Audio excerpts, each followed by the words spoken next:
Software we no one nyame honhom minnim so nim nana menya show so nyame honhom two menye ni so nim abofo no sorry dan no krada ne a weed farm o de ye afuo weed wo mo ka so ye hye a menji ntum so ye hye enya no kore dabi onye hye bi o ho nso a na ewo baabi o onante fire ansana obe nyame adwuma no anka hwe bi o fire ko ye nyame adwuma no ena ne yire no so atinya akofo baabi amako abeduro also na ba the kingdom a two kingdoms and they really the whole world onyame sofo biara na onyame difu biara na wose wo ne bofo na wo ne bofo anantia some problems here beto na bofo no omo ne kasa abofo ne ye kasa mo kasa wote na so nya wo bofo kasa ono ye sofo do sanko ne bofo de na ma aka how we enter ade bofo de be dey bofo ne be jiwa film bofo ne be jiwa film omo how we enter se nipa no zo pe a okwe bia bofo da paso yi we obeji we eti keni boasie akeni boasie kesi se anto pato sie ne mbasa so for bofo kan kire o se ko sie o ba mama kan no credit kire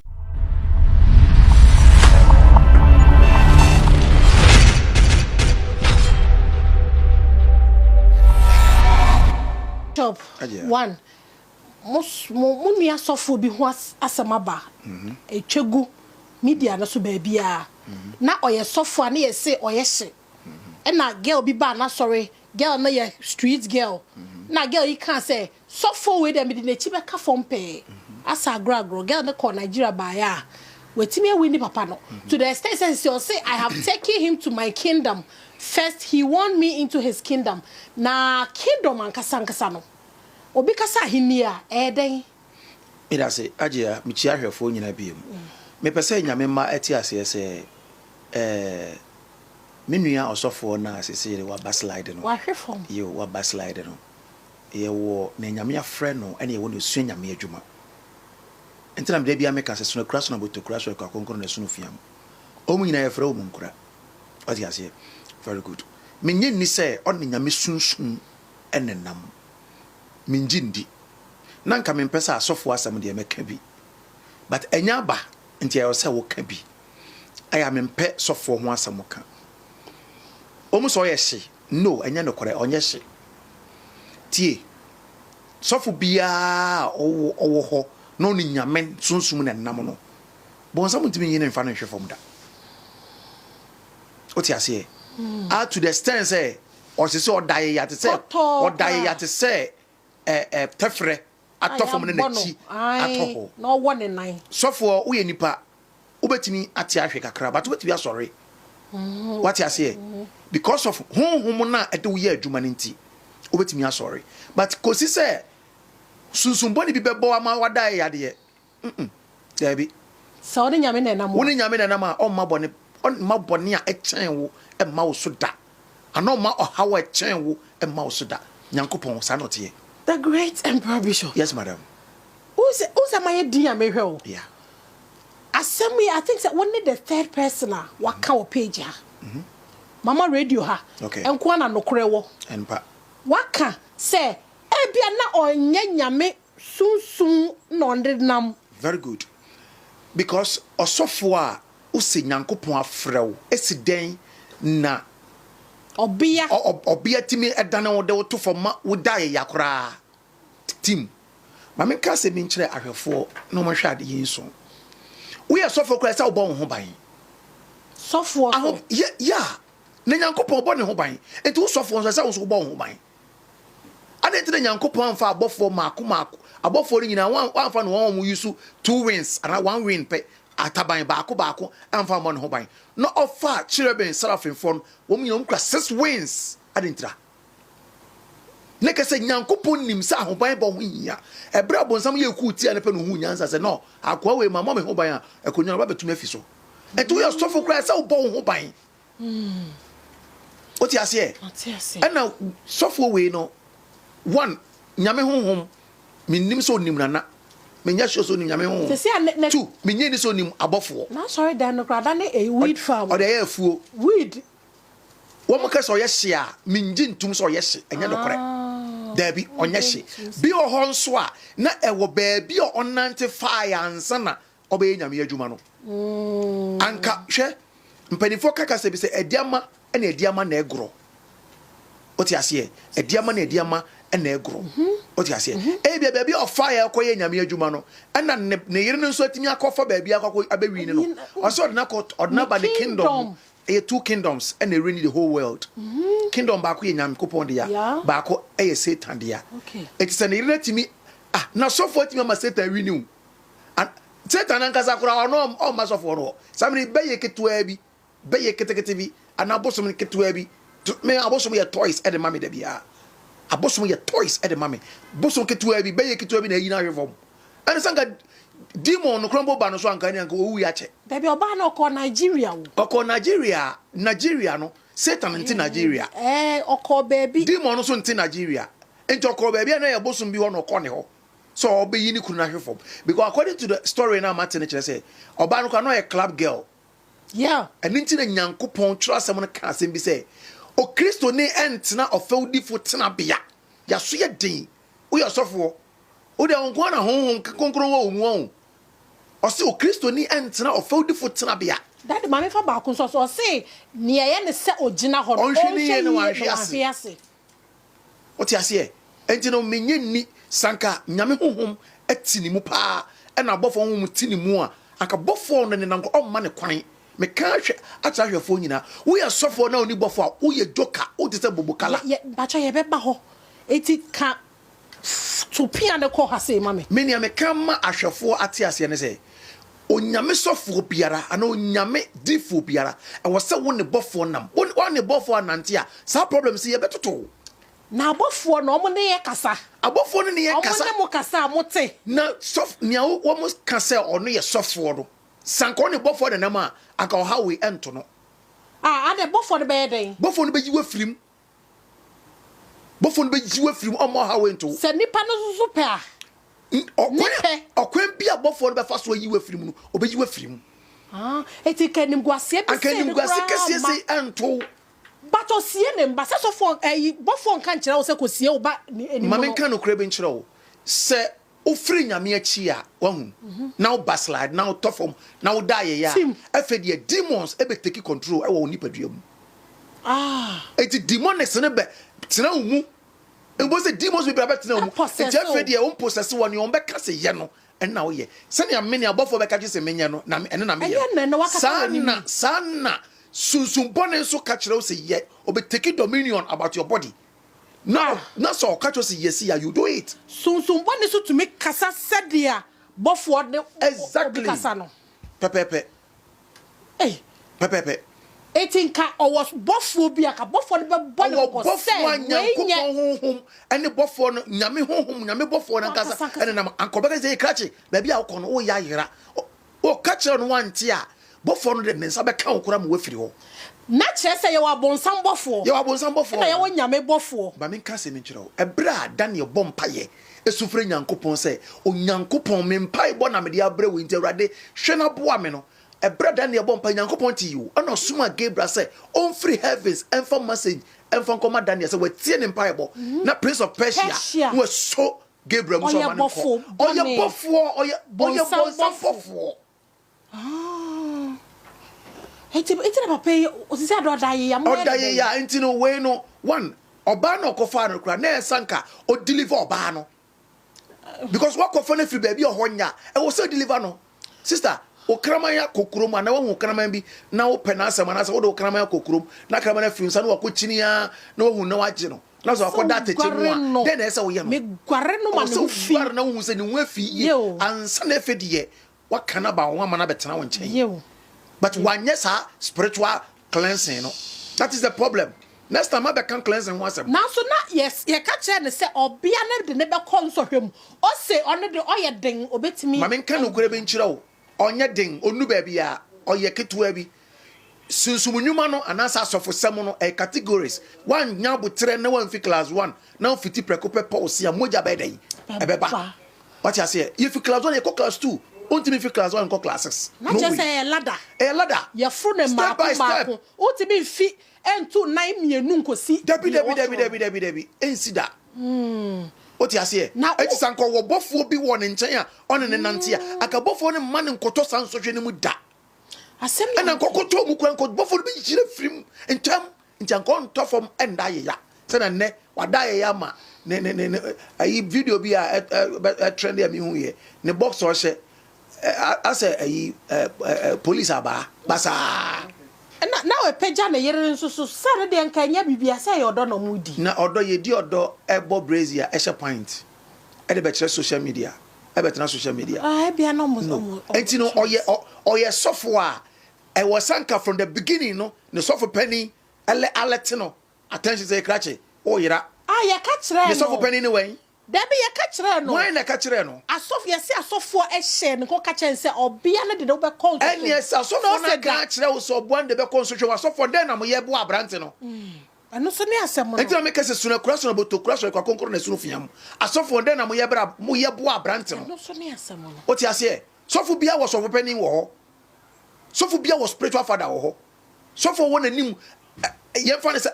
Archbishop Duncan Williams o no sofo penny wo ho wo friend ida hosa wewu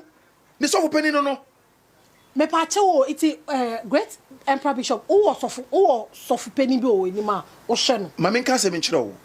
me de me ni sofo penny wo ho nemum me wo sofo a ma fa ne se me spiritual father a me penasem iti se bi ba enye sofo bi na tete me wo abofo no ya abofo no mo ne tete me no mo ne me nante ye but esane honam ani nsam nti no e wo se wonya sofo penny bi so no oboa wo in terms of kasachire ne ade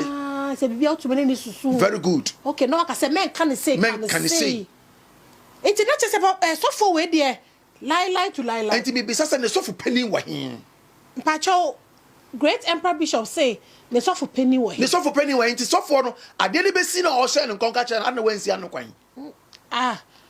so ka kire ne so onche na o se da okay wo so oba ne so onche ne ho de na wo sofo be ya aboa no because me na me ba no sa branti ya me tie na wante a ne ma ni se me frɛ no anadwo a wada me frɛ ne kra na maka sa kyerɛ ne kra no na magya wo kra so ko tena body no ade kyerɛ oba ne ho adwikwa be fit I'm telling you this is power ba jose ya kan wo sra wo se anwa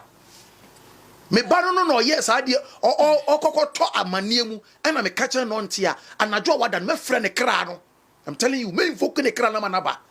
baby a woti bia me woti hefa me invoke kra na ba na makasa kyerɛ okra no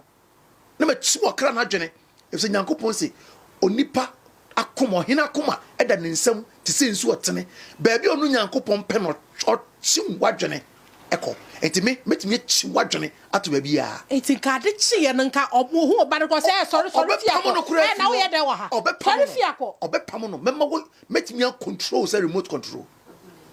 I'm telling you because we go nyankopon ani ma say we go kingdom ni ani ma say the kingdom of God we go ani ma say ni mama charge wo a very serious charge wo o say yes no ye fasting po no ba ne buy all the food be man yes mendi now mendi oh asema make 40 days 40 nights mendi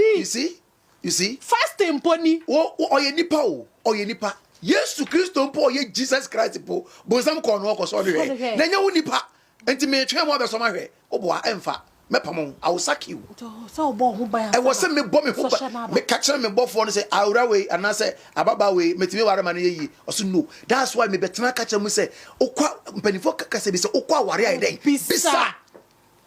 me can bisa people don't understand what I'm saying people don't understand what I'm saying okwa bisa ko bisa wo ya sofo okohu sofo pani ko bisa ne sofo ani me pacho obara me kokko ware no hwemma me na sofo no ehwe no hu say nyanko beka use nye san anka krache wo be san sebeta frache oba na nye ne nko na tokuro da no ono nyono nko na ho tokuro abagise ne bi e ma bebre wo tokuro abagise enti pacho be bisa wo oba ne nko na ho ya feche ma wo gana ne pacho mo fe pu de fanko o ti ase that's why I make catch nkrofo say ye bisa obi betime na ne kunu wo be tre but na nye ne kunu wo ye bisa na ye hu ne ka no kra wa leave it and go because e bia wa nya ya ochena na ode utiko ahwe we twa utiko refiri so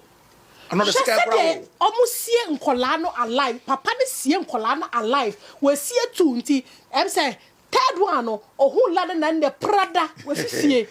ti ono na oyese oye video cry to ko hwe pages ni bi so a okita video na or the phone na kire ndane so so mo de ade akata so na akola de ese police fortune intentem say nadwe enye so be omo chi na de no beka na nka wo munya no nsa nko so nya ne oye no dabi kola na sa say tia Ghana mra ye mra Ghana mra ese ntia Nyankopon mra wa limit nyame but nyame ye nyame osumu no wan sumu no oye nyame oti ase and na nyame hu nipa hu se nyame ye nyame ne say ye wa ha na ye friend say kuro we Brazil wamu yes bonsan yes obewi ni kuro no Nyankopon dwae no so no wo se mini nsuo ese kuro we kura masig na se Nyankopon owo ho na nyame ye nyame. Judges chapter 5 verse 23. Judges chapter 5 the verse number 23 o se say Erade bofo no kan say monome mirrors no me na monome emuatefo no no me na mondome emuatefo no say wan medi amboa Erade Nyankopon na wan beboa Erade entia e wasa sofo no ma wane bere no mu diboa Erade na Erade Nyankopon pagya ne nsa na nsenkyani how if you say wa yama Christosum anase nyamesom nkrofo adwene estati free so Judges chapter 5 cause was say repeat mama o say na Erade bofo no kan say Erade bohu ena na meka bofo sam no so we sofo na oni bofo a me say we joker or sofo pia so nya angel ene ne nante if say nipa adifo bas asisu nyina oni bofo ne nante ye Nyankopon fi soro ma na o mekasa I'm telling you adifo bas asisu nyina oni bofo ne be nante ye ye papa Moses ye na Moses on the bofo ye friend Metatron ono ne nante ye na bacho we de me ne wontam ko bi anti adenti na asofo ni bi ka say se we asofo na use angela na we demonic no they don't know what they are saying. I'm telling you womu nim ni amuka bacho te de me meti ase womu nye nyame sofo entiem mo bi anti o me nka mo bi anti oba womu nye nyame sofo tie asema me pacho kan ma me Judges wa kan ma me Judges chapter 5 tie nia Nyankopon abofo ye Judges chapter 5 verse 23 kan bi won say Erade bofo no kan say hwan bofo Erade bofo ne kan say monome mirrors no me na monome emuatefo no monome na monome emuatefo no ye kuro se wan no mo do so chain Israel for no koso se wan bedi amboa Erade se wan ma medi amboa Erade wan beboa Erade entia dom wan beboa Erade Nyankopon amma wanko entia dom kese no satana Nyankopon dom no swa so what you say enti asofo na on be ka say Uye sofo na now you so angel la uye demon sofo no oyare sofo o kasa meme se oyare Genesis chapter 19 verse 15 Genesis chapter 19 verse 15 o se say na adere ache no abofo no piepia lot say hefo na kasa ye no abofo o se abofo no piepia lot and are real and yes angels are real abofo ni piepia eye fa bi sofo na kasa no we dey Matias sofo na kasa no oni nyame angels nya nkanta ye hwe sa woni bofo bi nya nkanta nyame abofo eno kura ye yes woni bofo o se mitimi be kire mu e kire se na bofo se tie kire se e ya ade me de mani ehu na me ka ho asem so what you say o se nyame bofo no piepia lot say omodo mo nsa be kan lot say sorry na ka say wada wo yire ne wo ma bia no mamia no benu a wo ha no ko benu a mo ha no fo mo ko anya saa wo be say wo to Nyankopon akati bofo ebe pimpim mo say sorry na te say etu ne e de omo tumi ba te say nipa ma te say ma men kan no kura bi nkyerɛ wo obi hwɛ me sesi a sa wo betu kwan obetu kwan na ukotena trotro mu ana ukotena oka mu na o hinti baako mienu miensa akonto ne san onti nyame ne enti wo hinti pa ebofo no e na ode abo bi abetu kwan mu amwato no me kasa wo poli a ana wo ye aduane wo kitchen ana chance na frunsa gbungunan se hu se no bibi ye den bofo no kan se bi a kyerɛw esane se wo ni aso nti wonte enti so ade bi a wo nsam bia no ode ne sai den eka mame ntena menko be chiasa mame nkyerɛ wade bi obi tie me sese ya na kokoforo kaa atukwan obi betimi adi adanse ye akokoforo kaa no police 3 times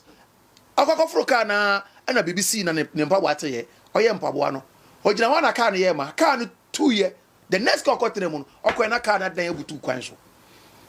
But for the cassa won't take. And see, I was so yet asking be my wo. I let to attend Bibi a day. Ecoso. Ain't it obi polycurana a issue? A issue. Nanka pese 1, 2, 3. So one tibble for the neck. Hey. What you say? One tin in it, and you know, or Cassatra won't take. It is all your action. Not just all baying. Oh, Bia or Buffway so bano. And Tinipa Biara was so mobile for a bow. Nyame or Mount Chenda, and Yano Creda. Nyame Mount Chain. Or say, Messama Buffwa Mammo. Now one shamoso, a bring your one case message Yamia Mammo, and a message Nipa Bia Mammo. Debbie. And a great temperament, maybe so be. A damn potty in Tina was say,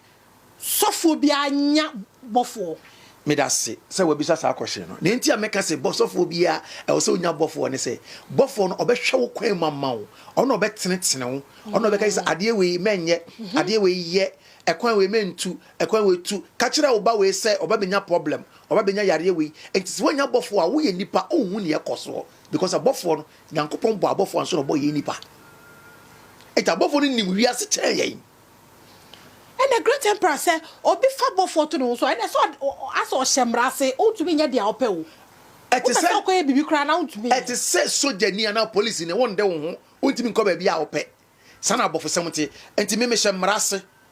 What you say? Miss Marase, many buffo and Miss Marase. Me did Maranoso, no because a minion on in a maye. So I know no problem. No problem, I'm telling you. Obvious is also for Biabacano cra. So when a buffo rare pad, buffo papa, and namampa. Buffo no mount Mara was so disso. No because ye be an yet. Me patch over to me about here, my with me patch young